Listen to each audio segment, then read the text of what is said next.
Hey guys, my name is Alex and I'm a writer. I love stories and I love creating and experiencing them. I've got 2 published books and a degree in script writing, so I'm pretty knowledgeable about a couple of different storytelling mediums. However, as I was finishing off my degree, I needed to write a dissertation about something and I thought, why don't I pull in my long-term hobby of playing video games? This was a mistake.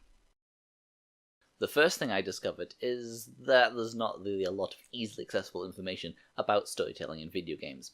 There's the odd book or two, but nothing like the vast resources that I'd found about everything else.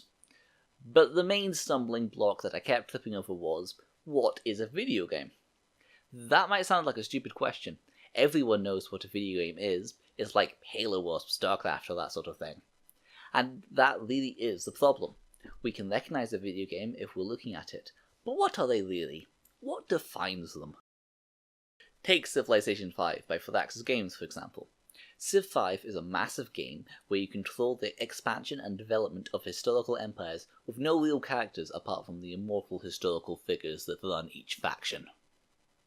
It's also turn-based, and if you played less than 10 hours in a campaign, then you've probably gotten about halfway through it.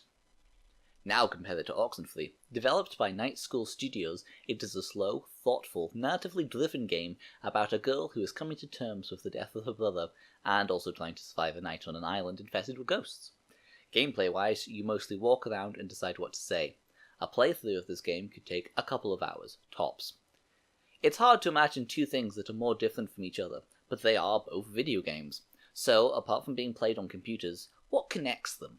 What is the most basic definition of a video game?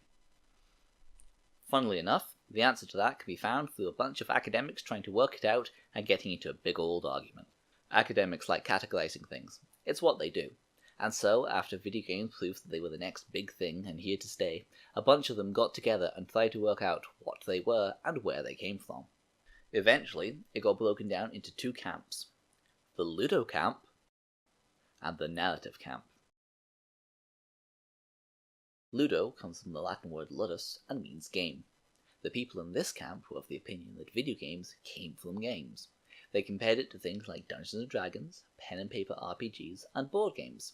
The video game has objectives and needs player input to complete those objectives, so therefore it is primarily a game above all else.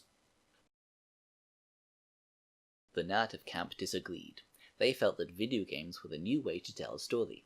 They had a similar structure to traditional stories, and they seemed like the logical evolution from television programs. Even audience input would not be unheard of, as it is used in things like pantomimes to enhance the experience. This was debated back and forth, things got heated, and now people aren't talking to each other, and Jeff's wife left him.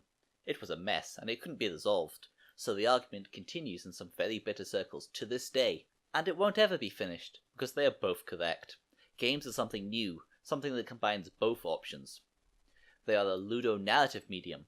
This means that they tell stories through gameplay, and that might seem a simple, obvious observation, but it gives us a starting point on which to build our understanding of games. But of course, not every video game is exactly the same. Some have more focus on game mechanics, and some are much more narratively driven. To bring those together, we're going to use something called the ludo-narrative scale. The scale goes from 1 to 10, and rates the video game on whether it is more focused on gameplay or on story. To demonstrate, let's go back to our 2 previous examples. Civilization V is very focused on mechanics and gameplay, and what story it has is mostly self-created. It would be at the bottom of the scale. Oxenfree has barely any gameplay aside from walking and talking, but it has loads of story and a compelling narrative. Therefore, it would be at the top. Theoretically, a game that is the perfect mix of both gameplay and storytelling would rank as a 5, balanced in the middle. And now that we have a basic understanding of what a game is, we can work out more about the best way for games to tell stories. So let's get started.